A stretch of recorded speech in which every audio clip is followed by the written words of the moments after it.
Already जहाँ पे पहुँचना बोलती हो।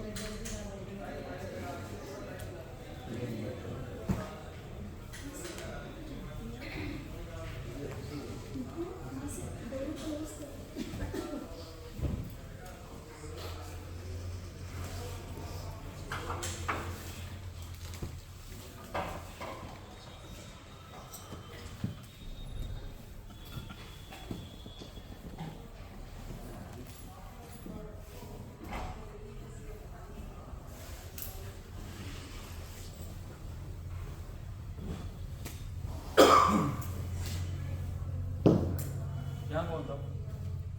यहाँ मैं था। बैठ के करनी है ना? ये भी बोल रहे थे लेके करेगी। तो यहाँ से मेन मेडिटेशन स्टार्ट होती है। गीता में इसको सांख्य योग कहा जाता है।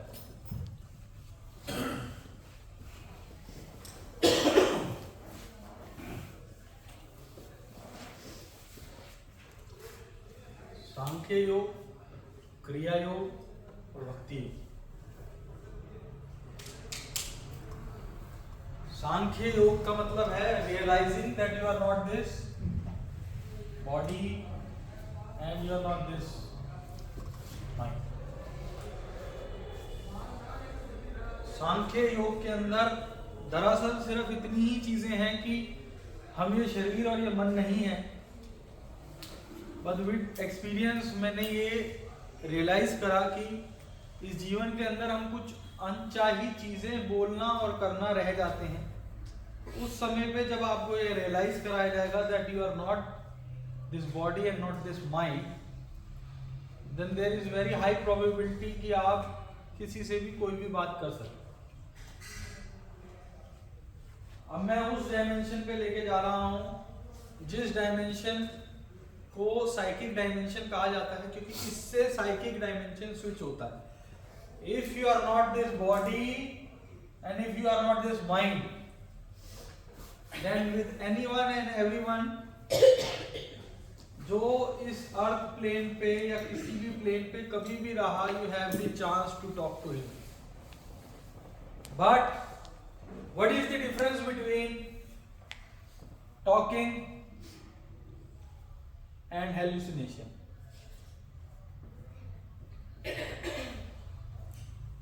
Or what is the difference between intuition and second voice?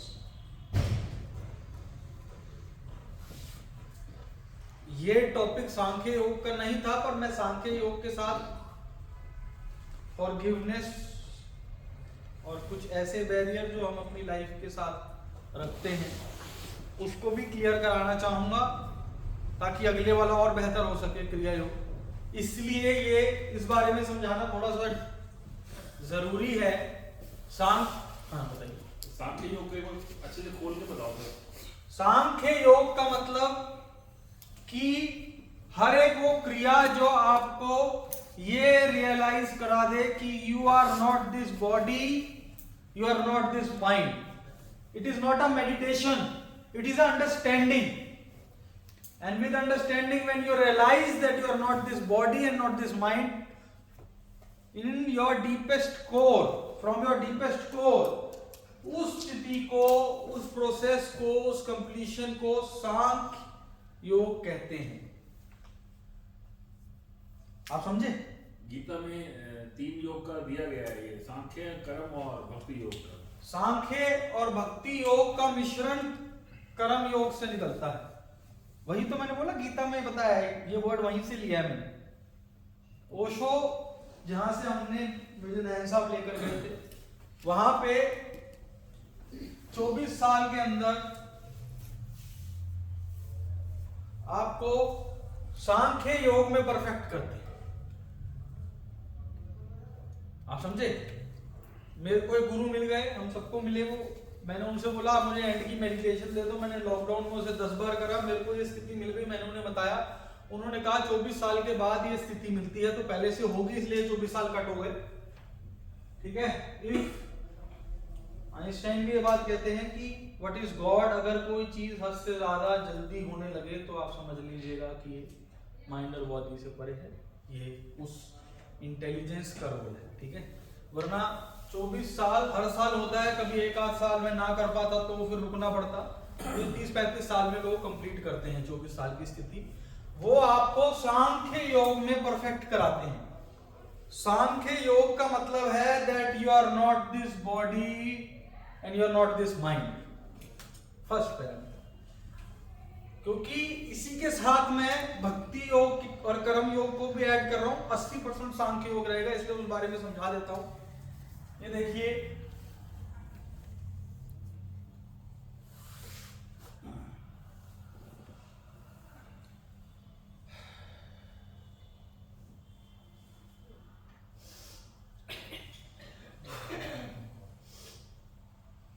ये वो तैयारी है। सांख्य योग का मतलब है माइंड से इनफाइनाइट होना, और क्रिया योग का मतलब है बॉडी से इनफाइनाइट होना। आप समझे? दीज आर क्या चीज? सांख्य योग का मतलब है माइंड की स्थिति से इनफाइनाइट होना, अहम ब्रह्मास्मि, but still there are some dirty thoughts within you, तभी तो अहंकार आता है। आप समझे? Still there is a duality within you, still you have कि मैं इसको नहीं कराऊंगा, उसको नहीं कराऊंगा, ये है वो है, मैं क्या तू। ये बहुत बड़ी स्थिति है, सांख्य योग बहुत बड़ी स्थिति है, बट डुअलिटी रहती है, जिसकी वजह से आपके अंदर का क्रोध, पाप, ये सब चीजों की रहने की संभावनाएं ज्यादा हैं। दूसरा प्रोसेस है जिसको क्रिया योग कहते हैं। क्रिया योग बेसिकली इनका मिश्रण है। जो सेकंड स्टेप है, ये माइंड पे काम हो गया आपके, ठीक है। सेकंड स्टेप है बॉडी पे काम होना। We have 5 bodies, mental, emotional, energy, प्राण एंड फिजिकल। हमारे टोटल 118 चक्रा हैं, बट जिस पे काम किया जा सकता है वो 6 चक्रा हैं। 7वें चक्र पे काम नहीं किया जा सकता। ये परमात्मा से भक्ति का गिफ्ट है। There is no path, direct path. Kashi ji बताएंगे ज्यादा तो चक्रा के बारे में, बट जो मुझे ज्ञान प्राप्त हुआ मैं वो बता रहा हूं। है क्या, बहुत ही बेसिक चीज से आपको समझाता हूं ताकि ये जीवन भर याद रहे। जिसने यहां पे सत्ता पाली उसको हम बोलते हैं पीएम। ये 7 स्टेट्स हैं। क्या ये? भारत के अंदर 7 स्टेट है, इमेजिन कीजिए आप। इस स्टेट के अंदर 3 चीजें होती हैं। एक को कहते हैं सत्व, एक को कहते हैं रजस, और एक को कहते हैं तमस। ठीक है। सत्व विचार, हर एक वो विचार जो आपको परमात्मा की तरफ लेके जाए।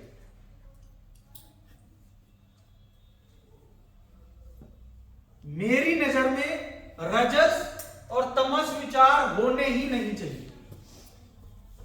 रजस विचार नहीं, रजस जीवन होना चाहिए। आप दोनों में डिफरेंस समझो। मुझे गाड़ी चाहिए, घोड़ा चाहिए, पैसा चाहिए, ये चाहिए, वो चाहिए, ये सब रजस के अंदर आता है। आपके मन के अंदर लग्जरी का विचार होना रजस विचार है।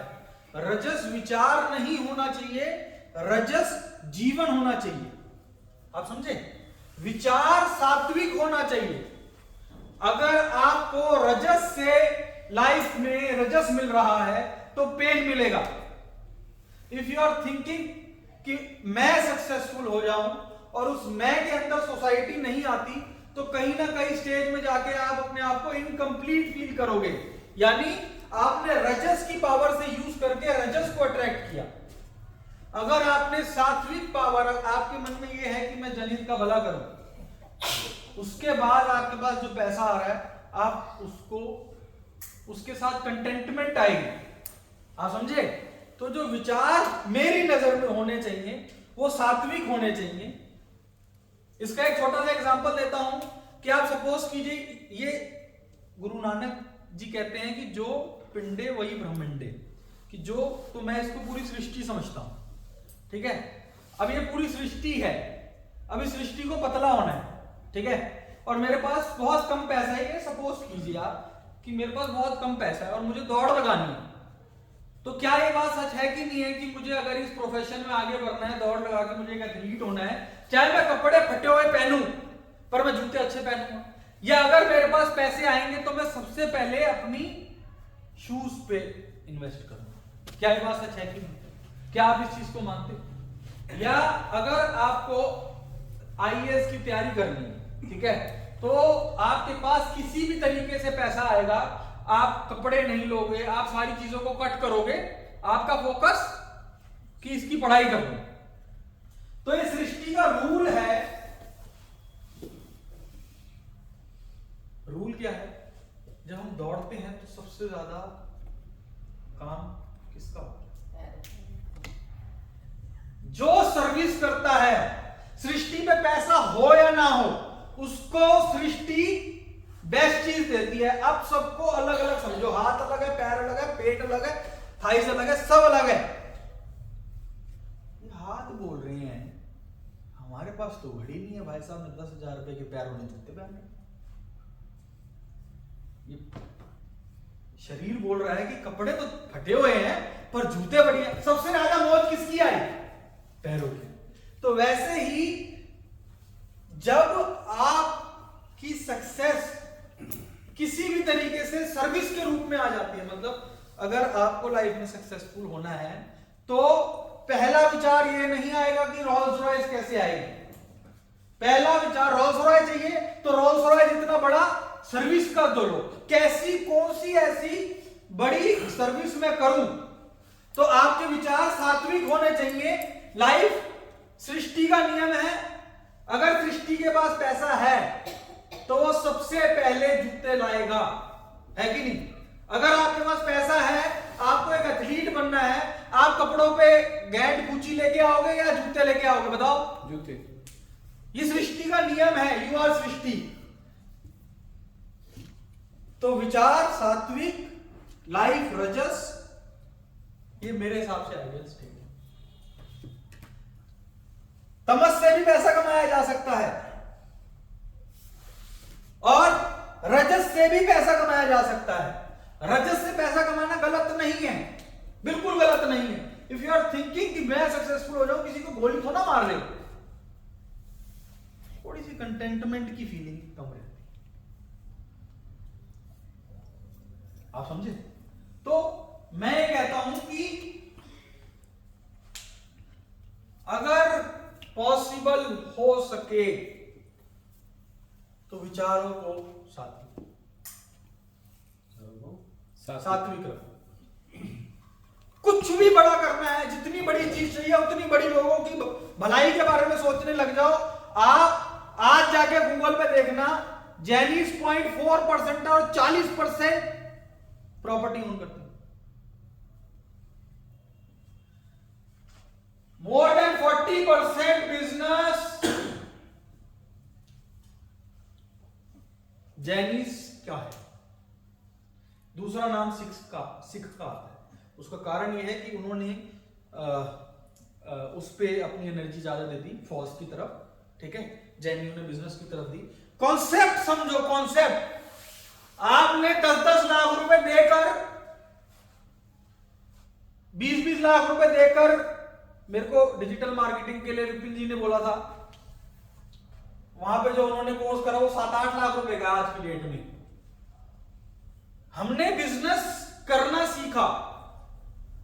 मैं एक लाइन के अंदर मैं आज तक क्या सीखा हूं ये आपको बता देता हूं, और कैसे मेरे पास तर्क है। इस तर्क को कोई डिनाई कर सकता है तो बता दो कि 0.4%, आधा परसेंट नहीं कह रहा मैं, 0.4% लोग 40% व्यापार संभालते हैं। गलती से ये 1% हो जाते तो,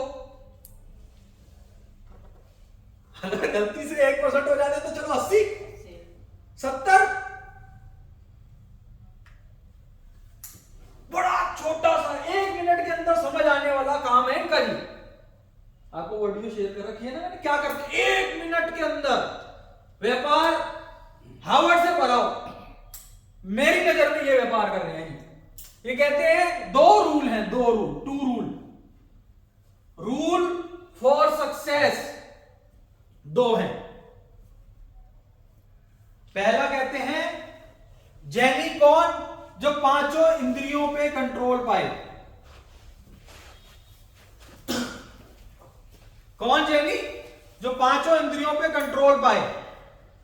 और दूसरा सर्विस। कोई तीसरा रूल नहीं, कोई तीसरा रूल नहीं।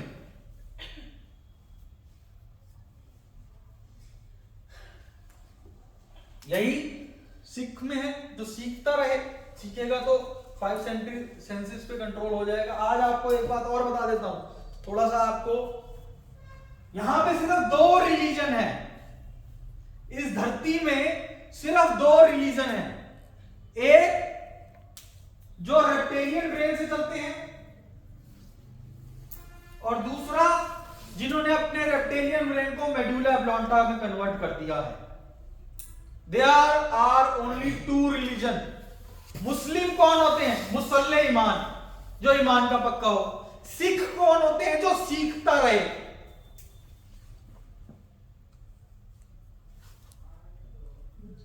बुद्धिस्ट कौन होते हैं, बुद्ध कौन होता है, जिसने, जो अवेकनिंग के रास्ते पे हो।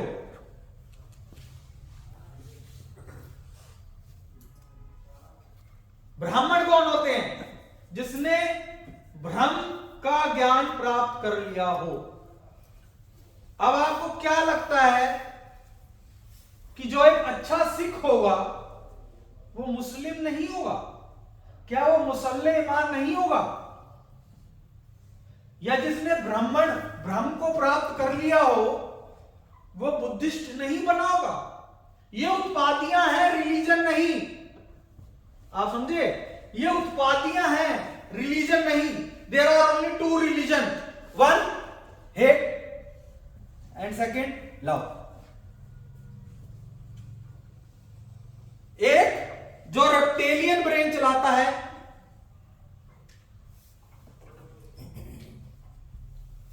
दूसरा जो ब्रेन चलाता है, ठीक है। और कोई तीसरा रिलीजन नहीं है। ये माइंडसेट है, इसको किसी भी रिलीजन में डाल दो, जैनियों में डाल दो, हिंदुओं में डाल दो। जैनी कौन है, जो 5 सेंसेस पे कंट्रोल कर रहा हूं। बिना 5 सेंसेस के कंट्रोल के ब्राह्मण बन कैसे जाओगे? ये उत्पादियां, these are the stages. Reptilian brain वालों ने कह दिया मुस्लिम है। आपको क्या लगता है तालिबान में क्या हो रहा है? जो हेट फैलाई जा रही थी, अब वो खुद में मार रहे। और ऐसा ही होगा, जो आदमी हेट की बात करता है उनको आज बोल दो चलो सारे मुस्लिम हटा दो, अब वो कहेगा हम पंजाबी हैं, तुम, हम ऐसे हैं, तुम, चलो पंजाबियों को हटा दो, अब सिर्फ पंजाबी है। अब पंजाबी के अंदर भी 16 बिरादरी, भाटिया और अरोड़ा में तो आप समझ रहे हो, एंड में जाके वो अपने माँ बाप बीवी बेटे से भी अलग हो जाएगा। उसका माइंडसेट ही अलग करने का है।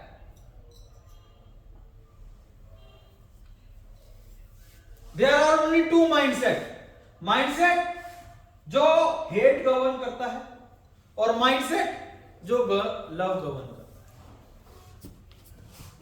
मैंने कोई तीसरा माइंडसेट नहीं। तो ये 2 जाति हैं, कोई तीसरी जाति नहीं। तीसरी जाति शिव की, जो न्यूट्रल है। तो मैं आपको बता रहा था देयर आर 6 चक्रास। ये सेकंड मेडिटेशन, जो अगली मेडिटेशन है उसका पार्ट है, बट कुछ भाग अभी कराना है तो बता रहा हूं। इन चक्रा में जब आपका 51% सात्विक हो जाता है तो वो चक्रा को ओपन कह देते हैं। ये ओपन होते होते होते होते, हर चक्रा के अपने महत्व हैं। रूट चक्रा जिसके पास एक्टिवेटेड है उसके लाइफ के अंदर अपॉर्चुनिटीज ऐसे आएंगी कि आप उससे बात कर लो, कल कहेगा 1000 करोड़ का प्रोजेक्ट चल रहा है, परसों फिर 500 करोड़ का कह देगा, रूट चक्रा। बट अगर वो अपनी एनर्जी में मैनिफेस्ट नहीं कर पा रहा, उससे पूछो भाई आ गए हैं कोई 2-4 हज़ार करोड़, यार आ रहे हैं, यानी सैक्रल चक्र मैनिफेस्ट नहीं कर पा रहे। आप समझे कि मेरे पास अपॉर्चुनिटीज थी, मेरे पास सारी चीजें थी, बट वो लाइफ के अंदर आ नहीं पाई, उतर नहीं पाई। सोलर प्लेक्सिस, जब आपको नेम फेम ये सब मिलने लग जाता है, सोलर प्लेक्सिस। हार्ट, जब आप सबसे कनेक्ट हो जाते हो, सबसे कनेक्ट हो जाते हो, वॉर हो रहे हैं, आपको दुख होगा, आपकी नजर में कोई दुश्मन नहीं रहता, बस सोया हुआ और जागा हुआ, कोई आपको मार रहा है, आप उसको ये नहीं कहोगे आई हेट हिम, अभी उसके अंदर इस चीज की कमी है कि हम एक हैं। आप समझे, आपकी बातें ऐसी हो जाती हैं। थ्रोट, यू बिकम लीडर, आपकी बात लोग बैठ के सुनने लग जाएंगे, उनको मजा आएगा, वो कहेगा यार बस जो आप कहते हो बस वही। थर्ड आई, इससे आप जो कमांड दोगे वो पूरी होगी।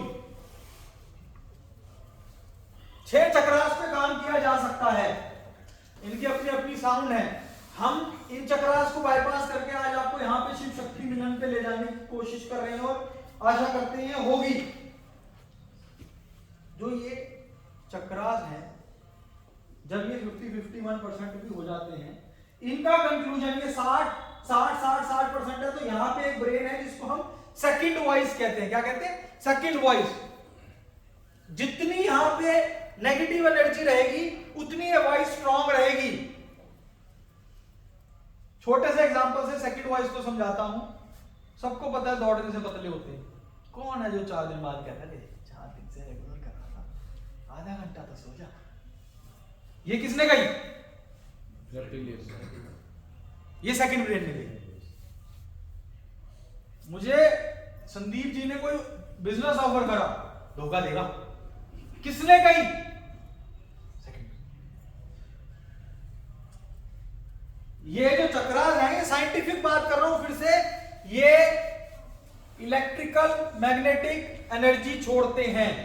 हर चक्रा इलेक्ट्रिकल मैग्नेटिक एनर्जी छोड़ रहा है। आपका ये चक्रा, हार्ट चक्रा 60% इस वक्त भी नेगेटिव है और 40% पॉजिटिव है। यानी साइंटिफिक समझो, you are radiating 60% negative energy electrically and magnetically. क्या रेडिएट कर रहे हो? इन सब का कंक्लूजन आपकी लाइफ बनाता है।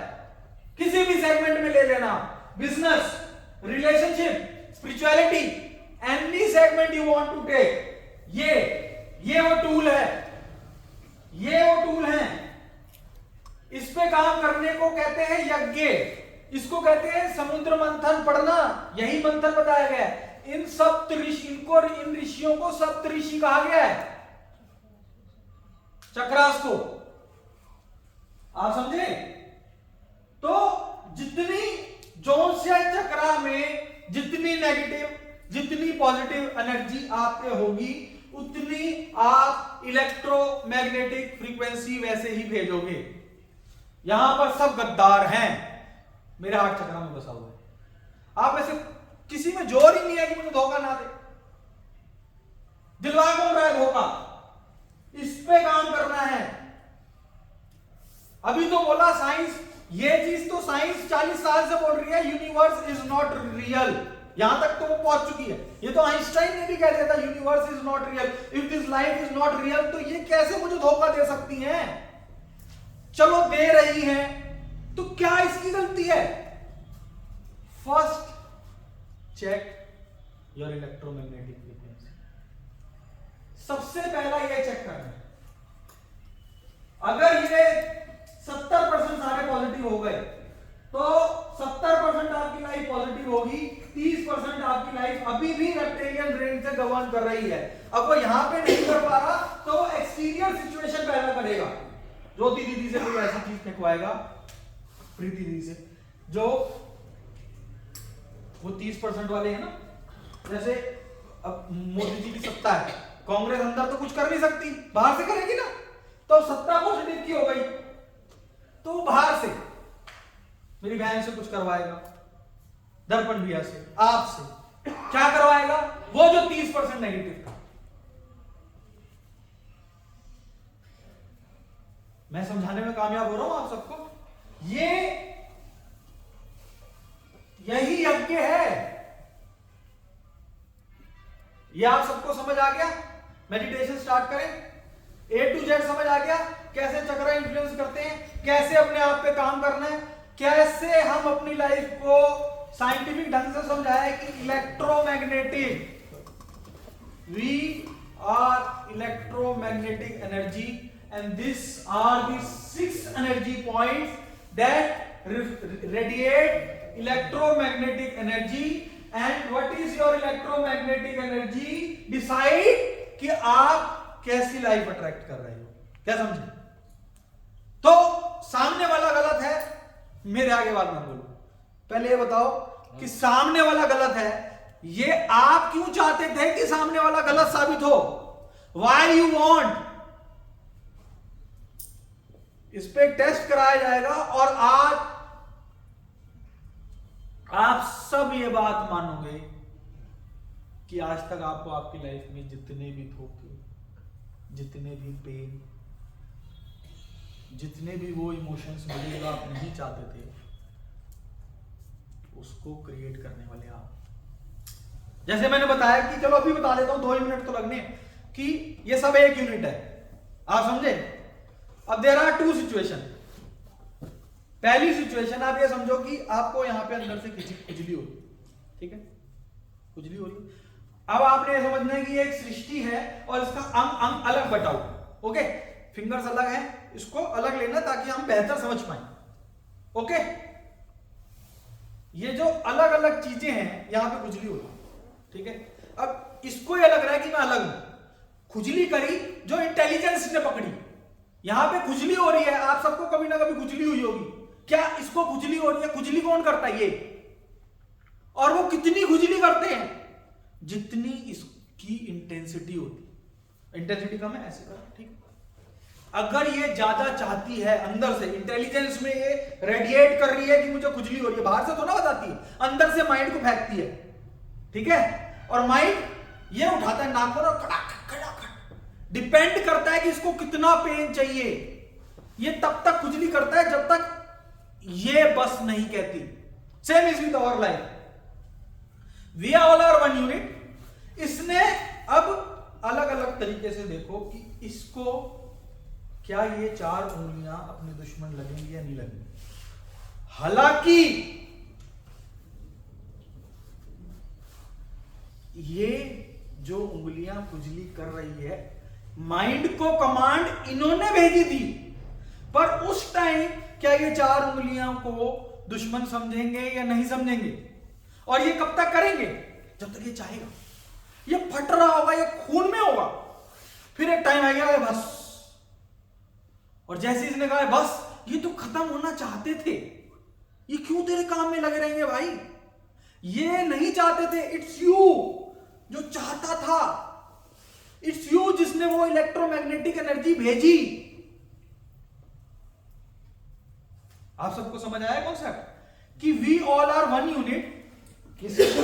We all are one unit, thinking कि हम अलग अलग पार्ट हैं, अलग अलग पार्ट हैं, एंड हमने ही खुजली इलेक्ट्रोमैग्नेटिक एनर्जी भेजी और उसकी इंटेंसिटी इतनी ज्यादा थी कि ये मजबूर हुए करने पे, और तब तक करते रहे जब तक आपने चाहा। तो वर्क किस पे करना है? हाथों पे। आप करो, देख हाथ कितने बुरे हैं भैया, फाड़ गए मुझे। इससे कह रहे हो बंदे से नहीं कि हाथ कितने बुरे हैं, फाड़ गए मुझे। किसने भेजा उसको?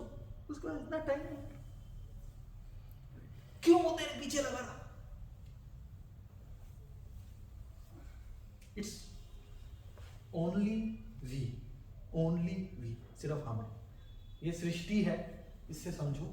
समझ गए सारे? तो मेडिटेशन स्टार्ट करते हैं। समझ गए? सबको समझ आ गया?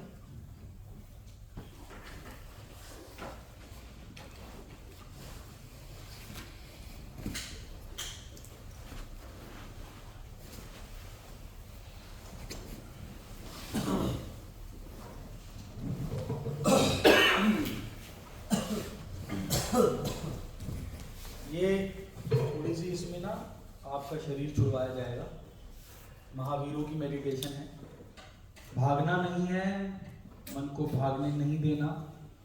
जो भी बात होगी वो सब सत्य है, वो इस दुनिया का सत्य है। एक्सेप्ट कर लोगे तो ऊपर उठ जाओगे, एक्सेप्ट नहीं करोगे तो फिर लाइफ कोई ऐसा मौका देगी कि मेरे जैसा कोई और आएगा और एक्सेप्ट कर लेगा। कब तक हम सोए रहेंगे इस शरीर की अटैचमेंट से?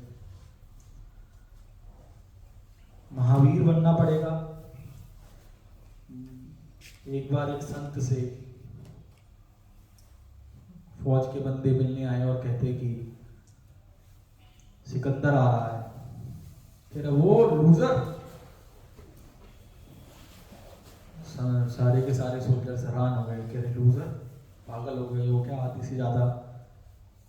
आधी से ज्यादा सृष्टि, आधी से ज्यादा धरती उसने अपने हाथों में कर लिया, आप उसको लूजर कह रहे हो? वो इस दुनिया का सबसे बड़ा विजेता है, बाहर की दुनिया से ऐसा ही लगेगा। और उस संत ने इतनी प्यारी बात बताई कि जो आदमी अपने मन में उठी सृष्टि को जीतने की इच्छा से इतना हार गया कि उसने लाखों कत्लेआम कर लिए, उसको तुम विजेता कैसे कह सकते हो? कि वो आदमी जो अपने मन में उठी पूरी दुनिया को काबू करने की इच्छा से कुछ इस प्रकार हार गया कि उसने अपने सामने लाखों कत्लेआम कर लिए और वो नहीं रुका उस इच्छा की वजह से, उसको तुम विजेता कैसे कह सकते हो? वो तो इस दुनिया के कुछ सबसे बड़े लूजर्स में से एक है कि उसकी डिजायर, उसके मन, उसके रेप्टिलियन ब्रेन ने उसको इतना ओवर पावर कर लिया कि वो अपने सामने माताओं को विधवा, बच्चों को अनाथ करता जा रहा था, सिर्फ एक मन की डिजायर से। तो उसके साथ द ग्रेट वर्ड लगाना भी ह्यूमैनिटी के लिए एक अभिशाप है। जो आदमी बलात्कार करते हैं, मर्डर करते हैं, उसमें और उस राजा में फर्क बताओ। वो भी सिर्फ अपने बारे में सोच रहे हैं, वो भी सिर्फ अपने बारे में सोच रहे हैं, वो भी मासूम को परेशान करते हैं, अपनी ताकत का फायदा उठाते हैं, वो भी वही कर रहा था। तो कुछ सबसे बड़े लूजर्स में से एक मेरी मानसिकता, मेरी स्थिरता उसको मानती है। काम, मोह, क्रोध, ईर्ष्या, द्वेष, इस प्रकार के बहुत से इमोशंस हम सब में आते हैं। और योद्धा वो, गीता में लिखा है योगस्ते करो कर्माणि, कि योगा में स्थित हो जाओ ये दुनिया में, फिर उठो, ताकि आप जो काम करो वो इस सृष्टि के लिए हो।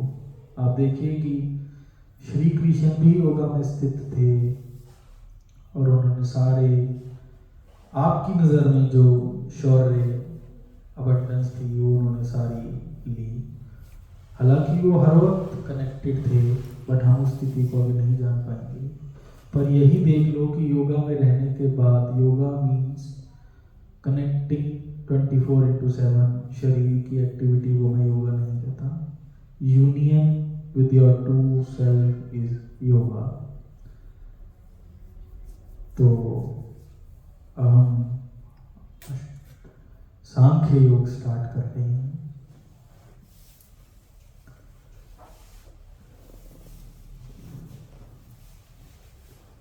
फिर से वही काम करेंगे हम, जिसको सरेंडर कहते हैं, कि सांसों को आने दीजिए जैसे वो आना चाहती है। और जाने दीजिए जैसे वो जाना चाहती है। आने दीजिए जैसे वो आना चाहती है, और जाने दीजिए जैसे वो जाना चाहती है।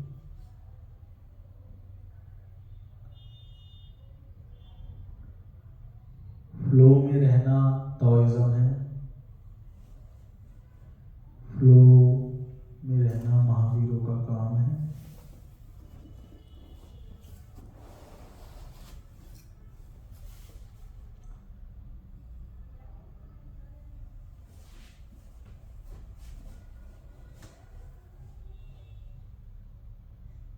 सांसें जैसी आना चाहती हैं उसको आने देंगे,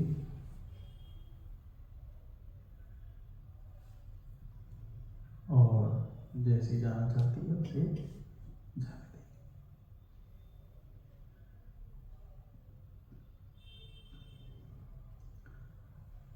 ये मेडिटेशन होश की मेडिटेशन है। थोड़ा सा होश में आइए और देखिए कि शरीर के अंदर आप क्या हैं। नीति नीति का तरीका हम फॉलो करेंगे कि ये जानने के लिए कि मैं क्या हूं, चलिए ये जानते हैं कि आप क्या नहीं है। अपने शरीर को टिप टू टो देखिए,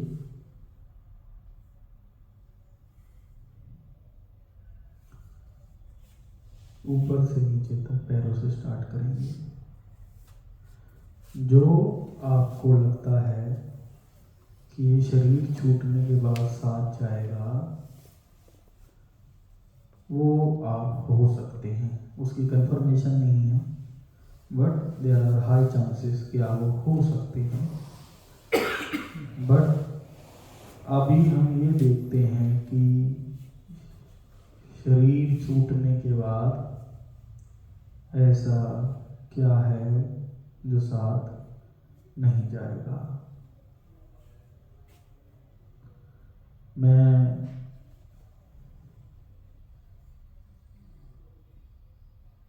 जिस जिस चीज का नाम लेता जाऊंगा, आपने उसको देखकर मन ही मन में बोलना है। अगर आपको नहीं है तो मैं ये नहीं हूं। तो जरा देखिए साइंस क्या है कि वो चीज जो जब इस शरीर को शव कहा जाता है, इस शरीर के अंदर दिखाई देती है, वो आप नहीं है। पैर, अगर आपको लगता है कि आपने शव के पैर देखे हैं और वो साथ नहीं गए, तो आपने बोलना है कि मैं ये नहीं हूं। सिर्फ नहीं हूं भी बोल सकते हैं। काफ मसल्स नहीं हूं, नी जॉइंट्स नहीं हूं, थाइस नहीं हूं,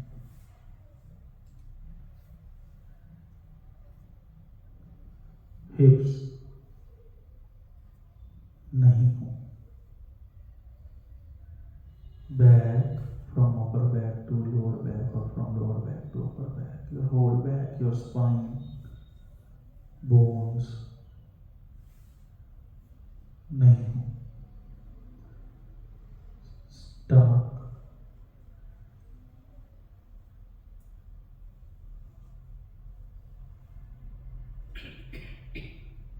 नहीं हूं,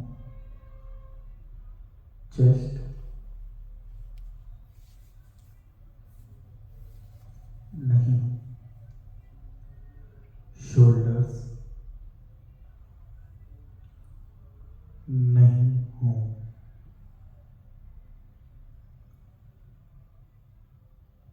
बाइसेप मसल्स forearms,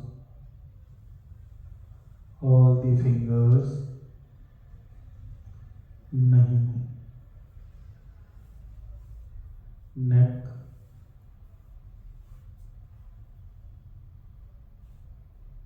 नहीं हूँ, forehead, eyes, nose, ears, tongue, teeth नहीं हूँ। अब थोड़ी सी बारीकी में चलते हैं। मॉलिक्यूल्स, हार्ट, किडनी, लिवर नहीं हूँ, मॉलिक्यूल्स नहीं हूँ।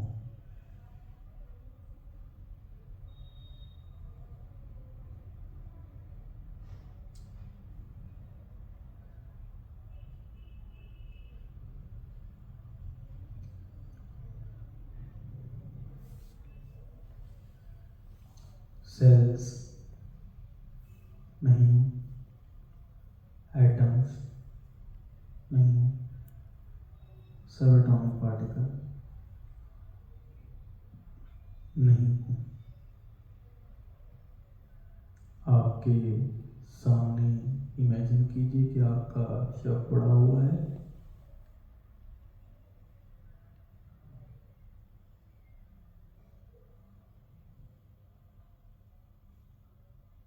जिसको आप जीवन भर मेरा मेरा मेरा, क्योंकि शरीर को मैं समझते थे, तो मेरा मेरा मेरा मेरा पद, मेरा घर, मेरे बच्चे, मेरा संसार। हम जैसा कोई आता था और बोलता था कि थोड़ी सी उसकी तैयारी कर लो, तो हंस के चले जाना, समय ना होने का कहना। तो देखिए इस शव रूपी शरीर को और कैलकुलेट करके बताइए कि कहाँ समय लगाया हुआ आपका काम आया। ये लाखों करोड़ों हजारों जो कमाए आपने, काम आए? हाँ या ना? ये जो सृष्टि में इतना नाम, शोहरत, स्टारडम ये कमाया, ये काम आया?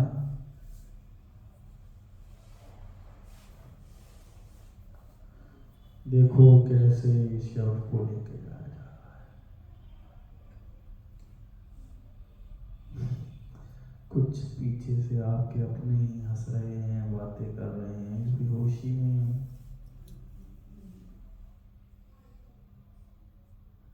कुछ हैं जो दिल से महीना दो याद करने के लिए अभी रो रहे हैं।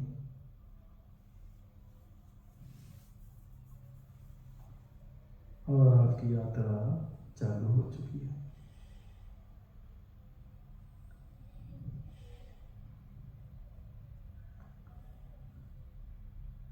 अब देखिए कि जहाँ पे शव को जलाया जाता है, वहाँ पे आपको जिसको आप समझते थे उस शरीर को रख दिया गया है।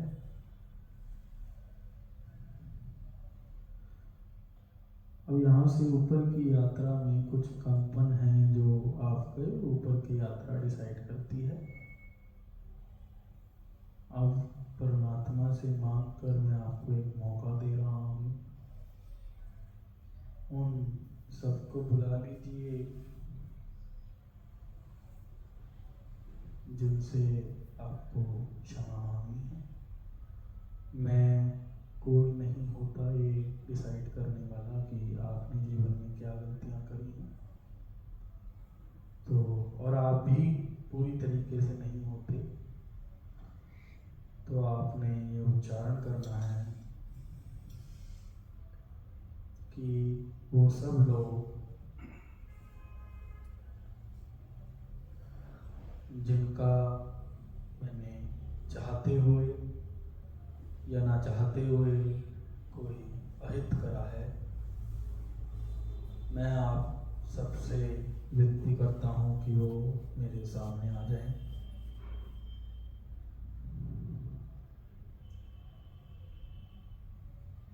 और आप ये देखेंगे कि वो लोग कुछ ज़्यादा नंबर में हो सकते हैं, क्योंकि ना चाहते हुए भी आपने बहुत से अहित करे हैं।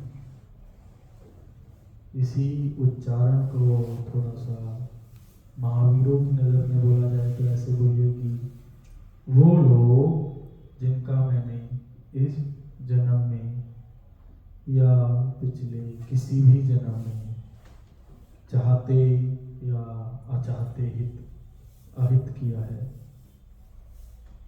जिसको मैंने किसी भी प्रकार का दुख, दर्द, पीड़ा चाहत में या अचाहत में दी है, मैं परमात्मा से ये निवेदन करता हूँ कि उन सबको भेज दीजिए, ताकि वह सब प्रोग्रामिंग, वह सब कंपन इस शरीर के साथ चली जाए।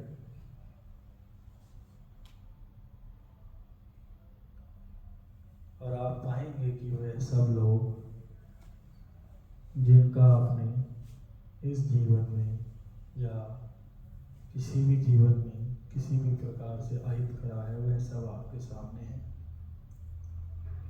अब महावीर बनकर दिल से, तहे दिल से माफी मांगिए।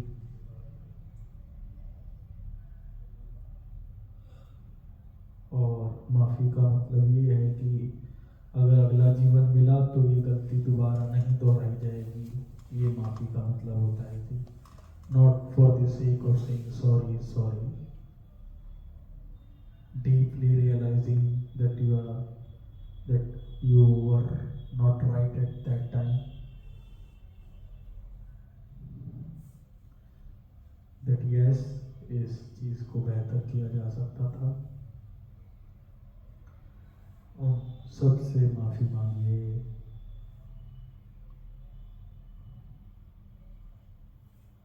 ये ऐसा समय है कि शिव पार्वती जी का आज मिलन था। इस परम मौके पे इतनी हाई फ्रीक्वेंसी के टाइम में कोई लो डेंसिटी की चीज़ नहीं रख सकता। इस वजह से आप ये पाएंगे कि वह सब भी आपको बेहद जल्दी माफ कर रहे हैं। And you are finding a very deep connection between them. You are finding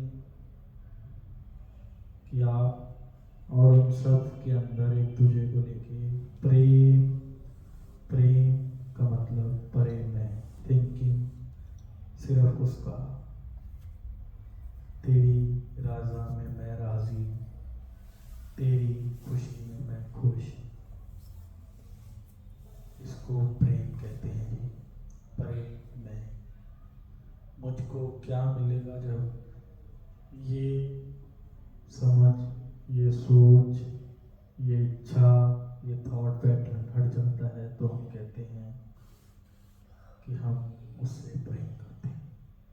otherwise हमने व्यापार करे हैं रिलेशनशिप में। देखो जी, आप मेरे को प्रेम देना, मैं आपको दूंगा।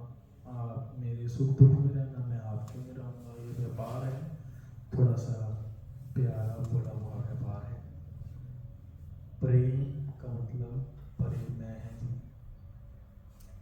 आप पाएंगे कि आपके माफी मांगने से आपके और उनके अंदर प्रेम आता जा रहा है। आप भी यही चाहते हैं कि वो अपने जीवन में खुश रहें, और वो भी यही चाहते हैं कि आपके आगे की जर्नी बहुत अच्छी हो। इसीलिए उन्होंने, उन सब ने आपको तहे दिल से माफ किया, और आप सब प्रेम से भरे हुए हैं। आप ये देख पा रहे हैं कि इस गिल्ट, रिजेंटमेंट, इस बॉन्डेज की वजह से ये माया रूपी शरीर जो जल रहा था, इसके अंदर कितनी ब्लॉकेजेस और कितनी डिस ईज आ चुके थे and you are feeling very relax. शरीर को जलाने का समय आ चुका है, समय कम है, जल्दी से उन्हें बुलाइए जिन्होंने चाहते हुए ना चाहते हुए इस जन्म में या पिछले किसी भी जन्म में आपके साथ कुछ गलत करा है। Call all of them. देखिए मटकी टूट चुकी है और चिता जलने के लिए तैयार है, जल्दी से बुलाइए। और आप पाएंगे कि वह सब लोग जिन्होंने इस जन्म में या पिछले किसी भी जन्म में चाहते ना चाहते आपको दुख दर्द दिए हैं, देखिए लोगों ने भी अभी आपको माफ किया, तो आपका भी ये कर्तव्य है कि इस कर्मों की बेड़ी से इनको आज़ाद करें। इसलिए मैं नहीं कह रहा कि वो डिज़र्व करते हैं, मैं इसलिए कह रहा हूँ because you deserve peace, you deserve love, you are love in your purest form. तो उन सबको बुलाइए जिन्होंने इस जन्म में या पिछले किसी भी जन्म में आपके साथ कुछ गलत किया है। आप देख रहे हैं कि कुछ लोग ऐसे भी हैं जो सिर्फ शरीर रूप में हैं, आप उन्हें आइडेंटिफाई नहीं कर पा रहे। इट्स नॉट अ इशू, वो आपके जीवन में अभी आकर आपको आपके साथ कर्म मत पूरे करते। इस जीवन में आगे के जीवन में आपने उन सब कर्म से मुक्ति चाही और आज शिवरात्रि के दिन परमात्मा से कहा कि शिव शक्ति मिलन के लिए जितनी भी वो कंपन थी जो मुझे परमात्मा के मिलन से रोक रही थी, मैं उसे हटाने जाती हूँ। तो उन सबको तहे दिल से माफ कर देना। और फॉरगिवनेस का मतलब ये नहीं होता कि कल उस बात को याद किया जाए। Not to forgiveness for the sake of doing. कब तक for the sake of doing करते रहोगे? दिल से उन्हें माफ कीजिए, आपके शव जलने ही वाला है। And give them infinite love. You all of us deserve love. All of us deserve peace. All of us deserve happiness and joy. आपने उन सबको माफ किया और आप सबके अंदर प्रेम की स्थिति आ गई।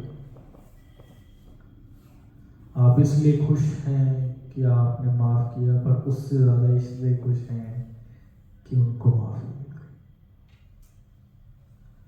शरीर में आग लग चुका है, आप कोई भी कंपन पे काम नहीं किया जा सकता, बट आप ये देख पा रहे हैं कि just by eliminating all the karmas, just by cutting down all the karma to zero, आप कितना ईज में हैं। एंड यू कुड कनेक्ट कि इस कर्मा की वजह से आपकी मेंटल, इमोशनल, फिजिकल लेवल पे कितनी बर्डन था, कितने प्रकार के शारीरिक रोग इन्हीं वजहों से थे जिनसे आप मुक्त हो गए। देखिए इस शरीर को जलते हुए,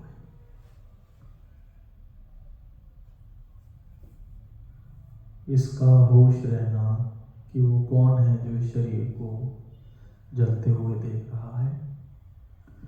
ऐसे ही यही रह जाएगा। देखिए जी, जब रात को नींद आती है तो वो सपना सत्य लगता है, चाहे वो कुछ भी हो, और उठ के पता चलता है कि वो सपना है, बट उसके सारे के सारे पैरामीटर्स ऑलमोस्ट रियल होते हैं। वैसे ही ये जो आप देख रहे हैं कि शरीर जल चुका है, तो वो जो ये देख पा रहा है कि शरीर जल चुका है, वो आप हैं। उसने अब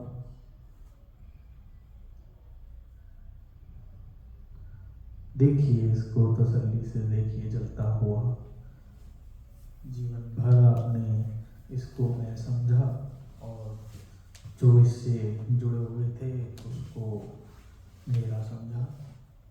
मैं जो ये शरीर, क्योंकि आप ये शरीर थे तो ये सब आपके थे। अब आप ये देख पा रहे हैं कि अरे मैं तो ये था ही नहीं, ये शरीर मेरा था।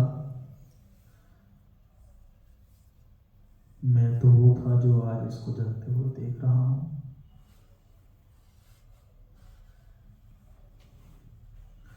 जागिए, इस होश में देखिए इसको कि कौन है जो इसको देख पा रहा है। इसका पूरा होश होना कि आप ये शरीर और ये मन नहीं हो, सांख्य योग कहलाता है। देखिए कि पूरी तरीके से ये शरीर जल गया। हाँ, वो कौन था जिसने ये सब देखा? वो जो दृष्टा था वो आप हो। इस होश में रहना कि आप दृष्टा हो, ये सांख्य योग की सिद्धि है।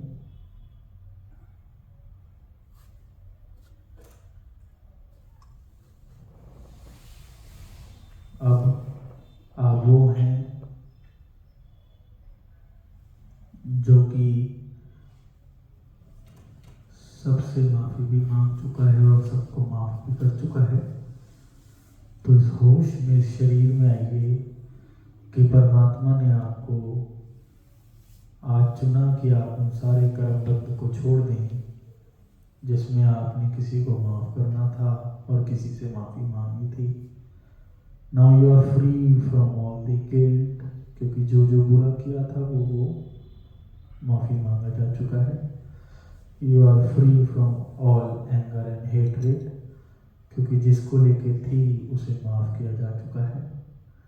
Now this body is not as same as it was before this meditation, because you are radiating in love or above energy. Guilt, resentment, hate, anger जैसी चीज आपके जीवन से निकल चुकी है। आज वो निकल चुकी है, आपके पास फ्री विल है। आप कल से चाहे तो उसको फिर ला सकते हैं और चाहे तो अपना जीवन आनंद में बिता सकते हैं।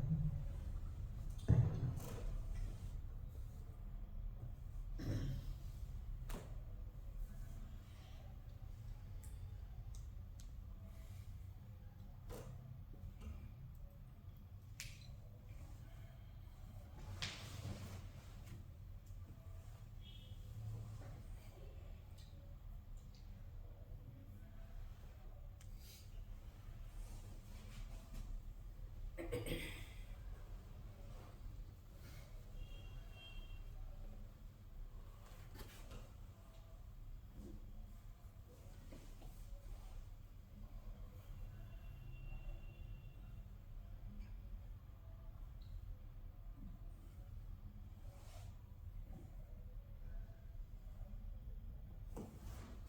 एकमात्र एंगर, हेट्रेड, रिसेंटमेंट, ये शरीर के अंदर इतनी फिजिकल सिम्टम्स, इतनी फिजिकल इलनेसेस लाती है।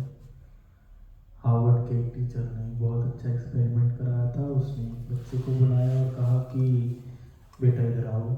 वो आया और उससे कहा कि पानी का गिलास लीजिए। उसने लिया और उससे कहा कि इस पानी के गिलास का वेट कितना है? तो उस बच्चे ने कहा कि ना बराबर। और उसको उसने बोला कि 5 मिनट पकड़ के रखो। 3 मिनट बाद वो बोल रहा कि अब कितना है? क्या वजन तो है।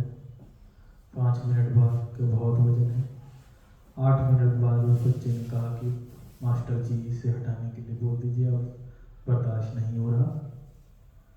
इसी प्रकार से हमारा जीवन है।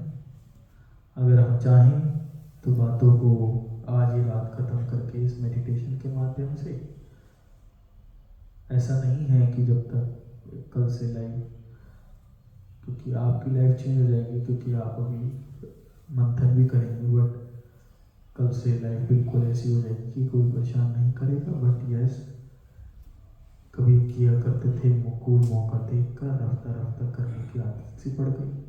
आज से शुरुआत करेंगे तो आप भी उसी तरीके से होंगे कि पानी का गिलास तो ज़्यादा भारी है नहीं, और आधी रात को हटा दिया तो ज़्यादा भारी लगेगा नहीं। नहीं तो जितना ये पकड़ के रखोगे, वो पानी का गिलास, वो विचार जिसकी कोई अस्तित्वता नहीं थी, उसको होल्ड करने की वजह से बॉडी एसिडिक हो गई, माइंड एसिडिक हो गया।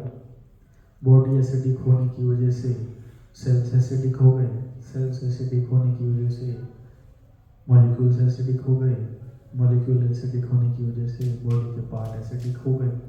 अब कटवाते से शरीर भी खराब होगा,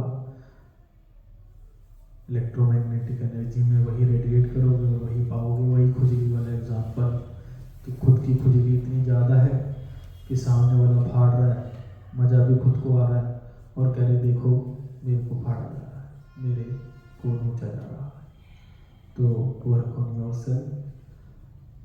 फिर से बताऊंगा कि फॉरगिवनेस, सॉरी का मतलब होता है कि मैं आपसे ये नहीं करूँगा, और फॉरगिवनेस का मतलब होता है कि मैं भी अनजाने थे, तुम भी अनजाने थे, मैं तुझे तहे दिल से माफ़ करती हूँ। If you do for the sake of doing, then you will not take anything, but if you do from within, from the core of your heart, you will start electrical magnetic energy, love, above, forgiveness, इसमें radiate करने लगोगे, and you will see this life very beautiful. Thank you.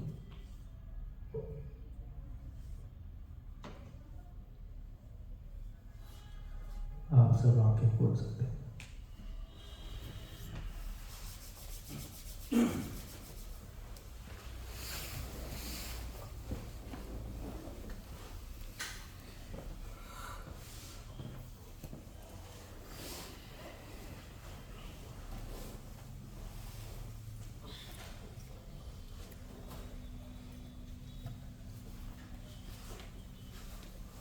जो सबसे ज़्यादा down frequency के emotions हैं, जिसने हमारे जीवन का बेड़ा गर्क कर रखा है, वो है कि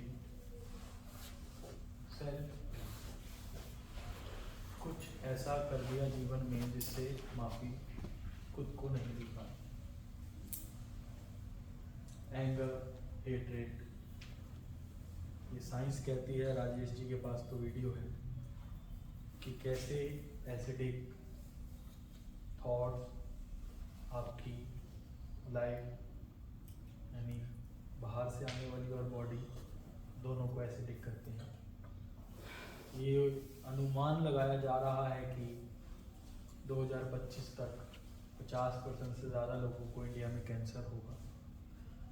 उसका कारण पानी, खाना, ये तो किसी हद तक है ही, पर बहुत ज़्यादा कारण विचारों का एसिडिक होना है।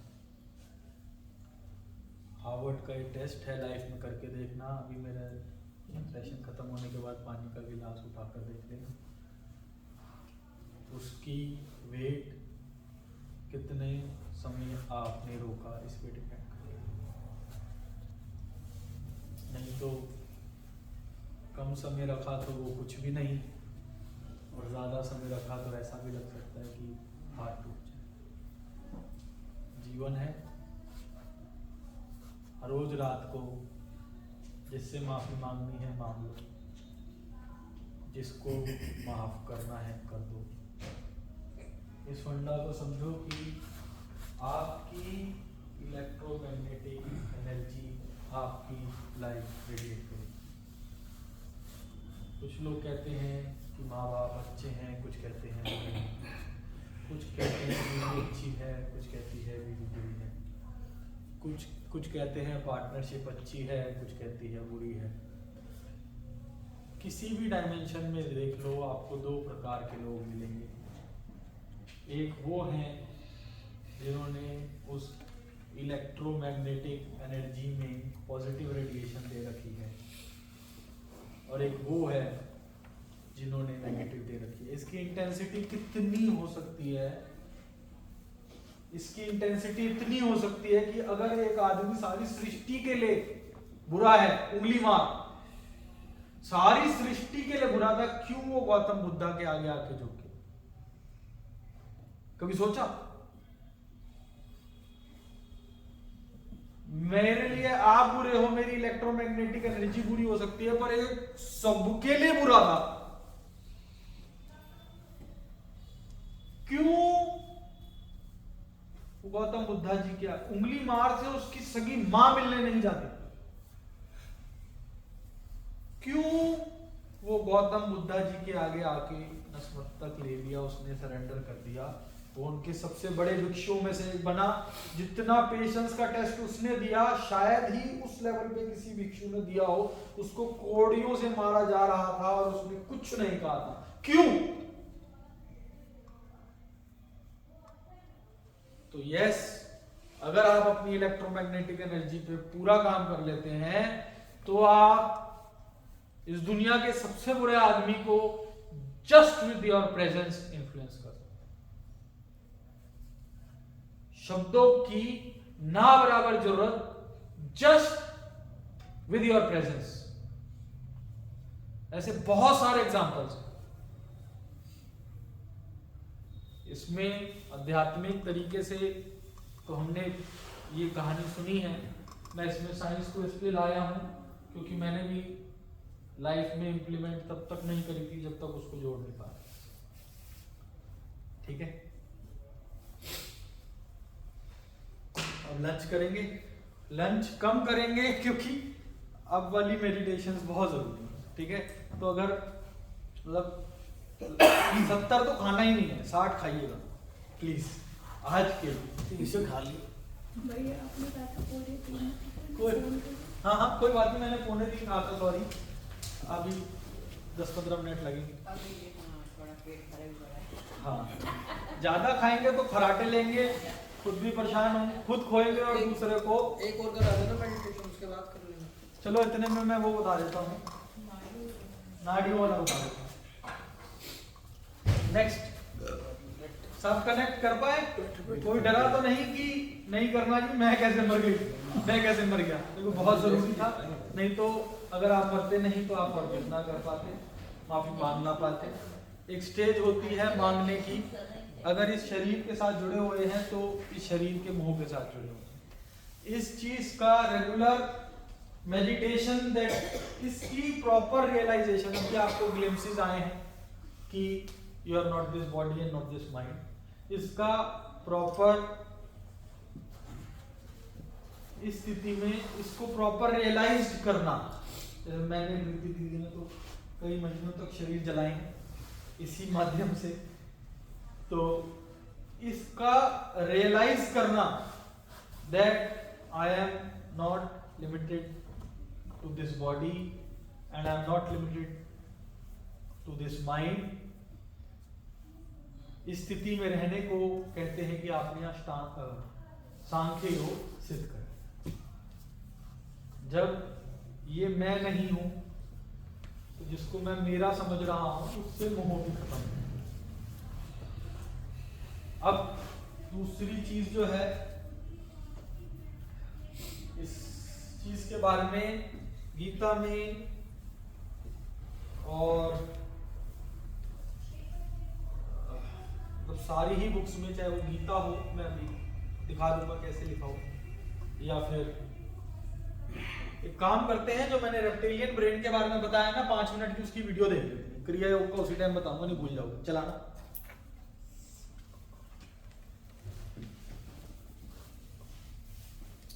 नाउ यू कुड कनेक्ट कि कैसे ये सेकंड ब्रेन जो है वो लाइफ में 80%, मैं 100 कहता तो फिर कोई वो हो जाती, कंफ्लिक्ट हो जाता, इसीलिए 80% कह रहा हूं कि 80% आपकी लाइफ आप उससे लीड करवाते हो।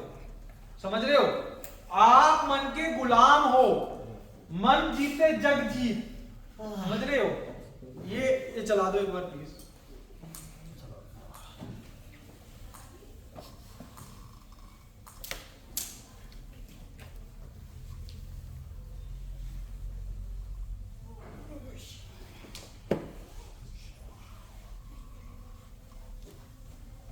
आवाज पूरी आ रही है मेरे भाई? हेलो सागर भैया, आवाज पूरी आ रही थी? किसमें? इसमें लाइव में? हाँ लाइव में, और इसको दोनों वो भी रिकॉर्ड कर दिया।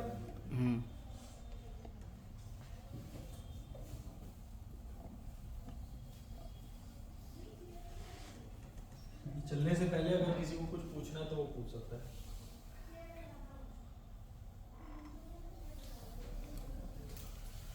पानी चाहिए किसी को?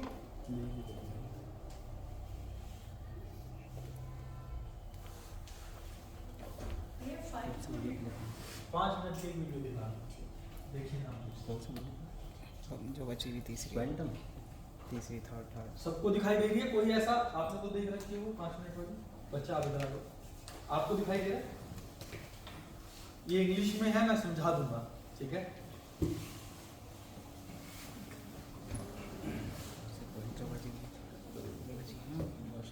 Master journals, yes.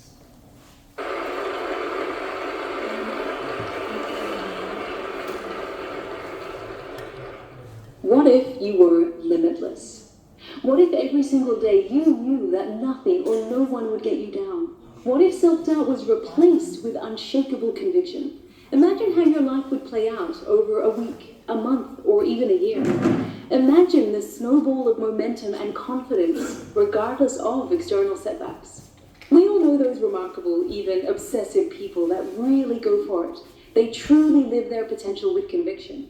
What's the key difference between this tiny subset of movers and shakers and a majority with equally lofty aspirations that never really get there? I've had the good fortune of क्या working. Difference है उस बहुत कम जनता में जो जीवन में कुछ कर लेते हैं, या उन लोगों में जिनके पास सेम पोटेंशियल है? सबसे इंपॉर्टेंट बात, सेम पोटेंशियल। दोनों में फर्क क्या है? मैं भी एक स्पीड से भाग सकता हूं और साथ वाला भी एक स्पीड से भाग सकता है, पर क्यों वो मुझसे आगे निकल गया? तो इसने 5 बताए हैं, ऐसे 5-7 और भी हैं, बट इससे आपको सेकंड ब्रेन के बारे में पता चलेगा कि क्या सेम पोटेंशियल वाली बात बहुत इंपॉर्टेंट है, कि पोटेंशियल सेम है।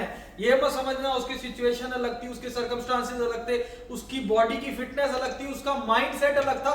ईच एंड एवरीथिंग, माइंडसेट नहीं, उसका ग्रैप्स करने की पावर ज्यादा थी, नहीं, each and everything was totally same. उसके बाद भी क्यों बहुत कम जनता किसी भी एक फील्ड में, कोई भी एक फील्ड लाइफ की सक्सेसफुल हो पाती है? With thousands of leaders at some of the most influential companies around the globe. My business helps them to boost their performance, and part of the process includes identifying and removing obstacles that get in their way.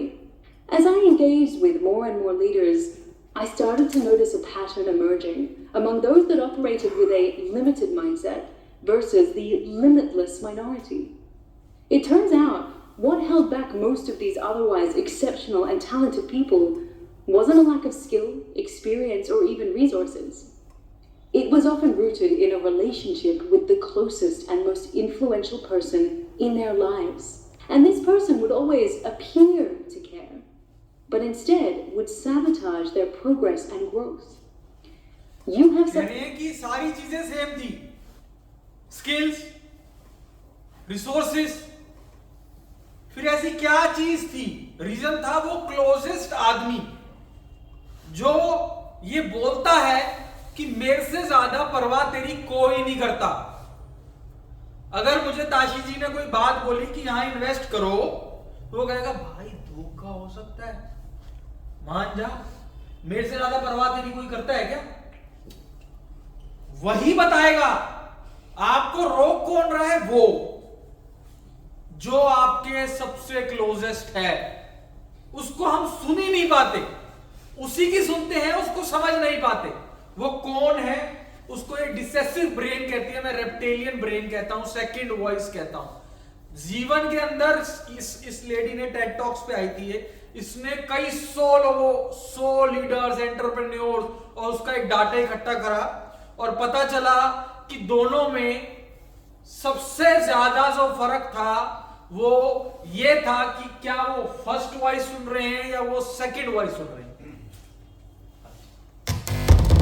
Such a person in your life too.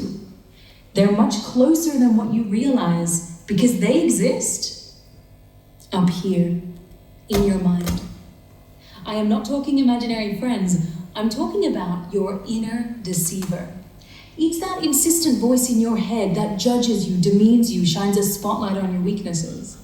And because most aren't even aware of it, it can lead to destructive self-doubt and even self-sabotage.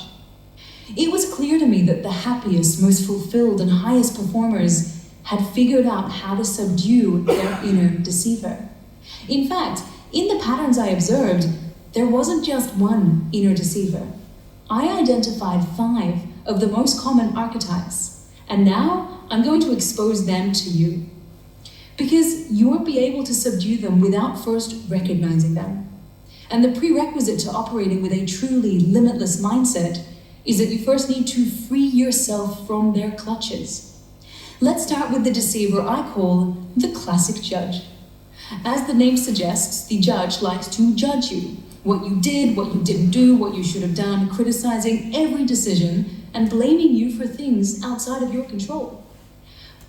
Life के अंदर किसी ने धोखा दिया, आपने best किया, वो कौन है जो कहा था, जो कहेगा मैंने कहा था ना मत यकीन कर। सारी लाइफ अभी इस स्थिति की बात कर रहे हैं हम तो ये कहते हैं कि सारी लाइफ हमारे कंट्रोल में, एक नॉर्मल आदमी की लाइफ के बारे में बात करते हैं, तो वो चीजें जो उसकी कंट्रोल से बाहर थी उस चीज के लिए भी उसको ब्लेम करेगा कौन? मन का एक ऐसे मैं 5-7 और फाइंड आउट कर पाया हूं, बट इससे आपको कनेक्ट होगा कि कैसे आपका सेकंड ब्रेन आपको हर बार ये रियलाइज कराता है कि मेरे से करीब तेरे कोई नहीं है, और उससे बड़ा बैरियर आपकी लाइफ में और कोई नहीं है। एथलीट का शरीर होके भी आप ऋषिकेश नहीं जा सकते, और पैर कटे होने के बाद भी लोगों ने हिमालय, एवरेस्ट पार करा है। तो सेकंड ब्रेन हमारे सबके शरीर है, उससे तो ताकतवर ही है जिसके पैर नहीं है। तो क्या है हमारे, मैं एक बात कह रहा हूं, ये नहीं कि आप एवरेस्ट जाओ, आपके और फोकस हो सकते हैं। It's just Everest as in everything Everest, Everest in the peak of relationship, Everest in the peak of success.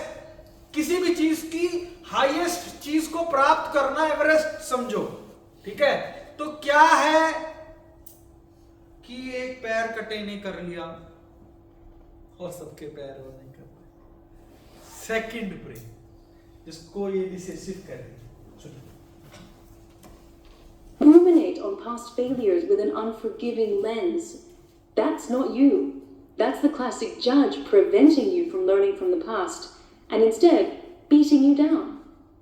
Most psychology researchers agree that these deceivers begin to emerge based on the parenting you received when you were a child. If you had a critical, controlling, or demanding parent, you come to internalize this judgment and it manifests within you as an adult. So you give yourself the same critical judgment. You develop an inability to acknowledge anything positive about yourself or your performance, and it's extremely damaging. The second deceiver is the victimizer. She has a way of convincing you that the universe is rigged to conspire against you. She fills your mind with excuses and robs you of your willpower. Conversations with the victimizer sound like, see? Victimizer जितना आपके साथ तोड़फोड़ ये करता है ना, क्या बता, हर एक चीज के विक्टिम आप हो। उसने गलत किया, देखा, होना ही तेरे साथ ये था। कभी अंदर नहीं जाने देगा आपको, इतना डाउन फ्रीक्वेंसी में रखेगा आपको कि मोदी जी ने कोई टैक्स के साथ कुछ करा, वो भी उसकी भी गलती, आप पे उसका सारा असर पड़ा है। कि दुनिया जो है ना वो बस आपके साथ ही गलत करने के लिए पैदा हुई है। ऐसे विक्टिम मोड में आ जाते हैं, they used to cry for each and everything. इतना श्रिंक्ड हो जाता है इनका माइंड, इतना श्रिंक्ड हो जाता है, बात बात पे रोना, चीखना, चिल्लाना। होता क्या है, करते क्यों है? पहले तो ये करते हैं, उसके बाद क्योंकि बॉडी शॉक्ड हो जाती है कि भाई इसको तो सैडनेस है, बॉडी हैप्पी केमिकल्स को रिलीज करती है, उसको मजा आ रहा होता है। क्यों आपको सैड सॉन्ग सुनने से मजा आता है? मित्रा की छतरी तो उड़ गई, क्यों? क्योंकि उस टाइम वो जो ब्रेन की फ्रीक्वेंसी है वो आपके बॉडी के अंदर स्थित हैप्पी केमिकल्स रिलीज कर रही होती है, but on the same time आपको वीक माइंड बना रही होती है। अगर आप अपने एसेट्स को खाएंगे, आपके पास पैसा नहीं है, आपने एक आधा प्लाट बेच दिया, अब 1 करोड़ आए या 100 करोड़ रुपए आए, पर आपने अपने एसेट्स खाए हैं। Try to understand, weak mind वाले अपने एसेट्स को खाते हैं। विक्टिम बहुत बुरी frequency. This always happens to you. Every time an opportunity comes up, somehow you get screwed over. You're never going to be good enough for them. So what do? You give up. You stop trying because your victimizer reminds you, what's the point anyway? You can't win. You never win. ये आदमी Next we have try this- करना ही छोड़ देता अपनी life में। ये सबसे बुरी स्थिति है। हम बचपन में चलने लगे थे, हजारों बार गिरे थे, आज 4 बार गिरते हो और माइंडसेट बना लेते हो कि ये काम मेरे लिए। हजारों बार गिरे थे हम, 4 बार गिरते हो, 4 बार भी नहीं गिरते। पापा गिर गए थे, बड़ा भाई गिर गया था, उस पे भी बना लेते हो। व्यापार नहीं करना, पिताजी को नुकसान हुआ था, क्या मिला उन्हें? बड़े भाई को देखिए, उन्होंने पूरी कोशिश नहीं की थी क्या? एन नंबर ऑफ ट्राई नहीं करना। उस टाइम सिचुएशन अलग हो सकती थी, इस टाइम अलग हो सकती है, आपका अपना पोटेंशियल है। ऐसे ही अगर सबने सोचा होता तो क्या आजादी मिलती? क्या इन्वेंशंस होती? विक्टिमाइजर बहुत जबरदस्त काम करता है शरीर के अंदर। See what I call the misguided protector. Your protector says things like, whoa, whoa, whoa, slow down. Did you think this through? You don't know enough. You're not qualified. You're too old, too young. You'll mess up. Don't do it. It tries to protect you from a risk of failure, judgment, or criticism. How? By keeping you paralyzed so you don't take any action. Because then you're safe, but you're also stuck. If your parents set high standards, ये भी बहुत खतरनाक है। क्या करता है आपको? ये बोलता है कि थोड़ा धीरे धीरे चल। पागल हो गया है क्या? क्या हो गया तेरे को? इस हिसाब से गिर जाएगा। तेरे को सेफ रखना चाहता हूं। और क्या होगा? ये मेरे साथ बहुत होता रहा। जैसी कोई स्थिति आई, कोई सिद्धि आ सकती थी, कोई उत्पाती आ सकती थी, रुक जा, यही रुक जा, इसको समेट ले, इसको समेट ले। रिस्क नहीं लेना। Risk, there is a difference between blind risk and calculative risk. वो कैलकुलेटिव रिस्क भी नहीं लेने देता। उसको तर्क दो कि भाई ये 5 तरीके की बात है, ये देख दुनिया कमा रही है, मैं कमाऊंगा, मेरे को अपने आप पे यकीन है। ठीक है भाई, ठीक है, बीवी बच्चे हैं, कुछ हो गया तो इनकी फीस से कहां से निकालेगा? ऐसी जगह पे आके रोक देगा कि जवाब नहीं है। आगे चलिए। standards for you and excessively criticized you when you failed to meet these standards. For example, you got an A. Why couldn't you get an A+ like your perfect cousin Julio? You may hear it as your misguided protector up here, which leads you to fear failure and never feel ready. Second to last is the ringmaster. The ringmaster is all about productivity guilt. If you're not familiar with the term, it's when you have an unhealthy drive to keep working because you feel guilty when you stop. The Ringmaster is very good at brainwashing you into believing that your worth and merit as a person are directly correlated to how productive you are. You achieve a goal, feel no satisfaction, and immediately jump to the next goal. The unfulfilling treadmill of achievement addiction. But the thing is, no matter how hard you push yourself or what you achieve, you will never be good enough or have done enough for the Ringmaster. Our survey of 2,500 ये इस चीज पे जीत नहीं पा पाया। बहुत सी दुनिया के लोग इस एक चीज से जीत नहीं पा पाए।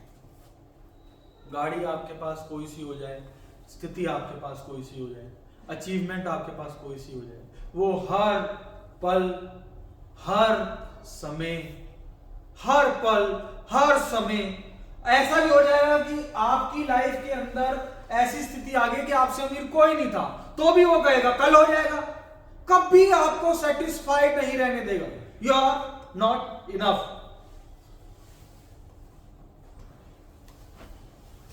कभी आपको हैप्पी नहीं रहने देगा। You are not enough. अरे मैं 5 साल पहले ये था, ये हूं, वो तेरे से तेज भाग है। वो कंपटीशन कभी नहीं रहने देगा, क्योंकि ये सारे के सारे इसके पैतरे हैं। क्यों ये सारे के सारे पैतरे इसके इसलिए हैं ताकि आप माया में अटके रहो। गलती से इसको पहचान लिया तो सेकंड वॉइस पे कंट्रोल, और सेकंड वॉइस पे कंट्रोल, ये चीजें हो गई। अरे जिसने 80-90% की दुनिया रोक रखी थी मेरी, मैंने अगर उस पर जीत पा ली, फिर रोकेगा कौन? क्या रोकेगा? और फिर सक्सेस को अगर ज्यादा तेज करना है तो सर्विस पे अगर ध्यान दे दिया, 5 इंद्रियों पे नियंत्रण पा लिया, sky is not the limit, endless is the limit. चलाइए। People globally found an overwhelming 93% experience this guilt frequently, putting themselves at risk of burnout. 93%, Maybe 93% लोगों को ये गिल्ट होता है।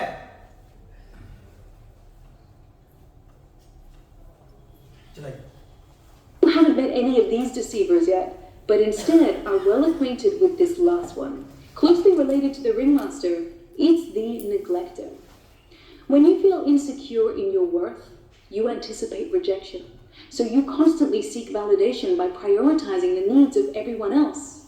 If you didn't receive emotional validation as a child, or you had a parent that was hard to please, you might work really hard as an adult to try and seek approval from everyone around you. Partners, peers, coworkers, your boss. And then, whenever you don't receive it, it's an automatic trigger and you have a conditioned need to win it back. The neglector drives you to give beyond your capacity, leaving you exhausted, drained, and overwhelmed. So the stakes are high. If you listen to these deceivers, you buy into their narrative. Last बताया गया है कि life में situation ऐसी होती है कि हम इनकम्प्लीट होती हैं।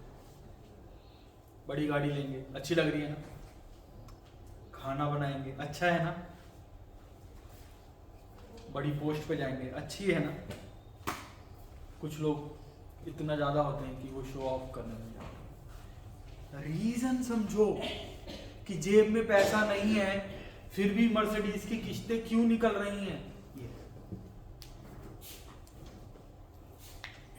रीजन समझो कि शरीर में दर्द है, फिर भी क्यों किसी के लिए आउट ऑफ द वे जाके काम किया जा रहा है। ये सबसे बड़ा रोग क्या कहेंगे लोग? लोगों की अटेंशन क्यों इतनी इंपॉर्टेंट है? कारण बचपन है। आपको ये कहीं ना कहीं रियलाइज हुआ कि आई am not enough. With this feeling, you started working to stand in the society. आप बहुत समय पहले ही इनफ हो चुके थे। बट वो रेस नहीं रुकी। परमानेंट वैलिडेशन, आदमी से पूछना कैसा है, कैसा है, कैसा है, कैसा रहा आपको, कैसा लगा, कैसा लगा? वो क्या पूछना चाह रहा है कि क्या मैं एक्सेप्टेबल हूं? क्या वो स्थिति तो नहीं है कि मुझे कोई ठुकरा देगा?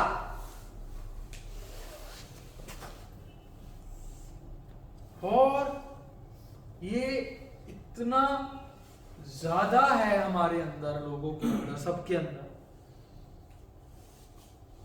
और इसको जानना ही एक बहुत बड़ी बात है, और आपको बताया जाएगा कि इस पे काम कैसे। And give them लंच आगे 5 ही है, इसका प्रोसेस बताया गया है, वो प्रोसेस मुझे अच्छा नहीं लगा। लिंक आपके पास है, आप देख सकते हैं, प्रोसेस में अपना करवाऊंगा, ठीक है? ये 5 ही तरीके के थे। दो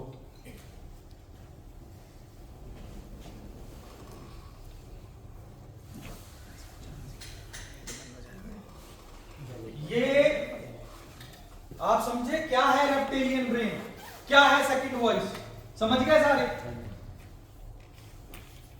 अब बताया जाएगा कि कैसे इससे मुक्ति पाते हैं। चले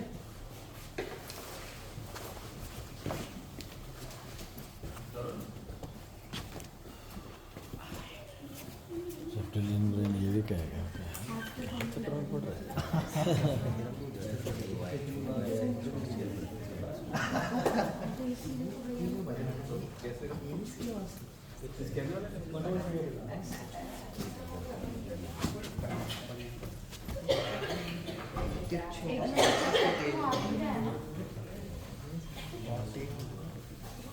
ग्रीन है, वाइट है, ये दीदी का है ना?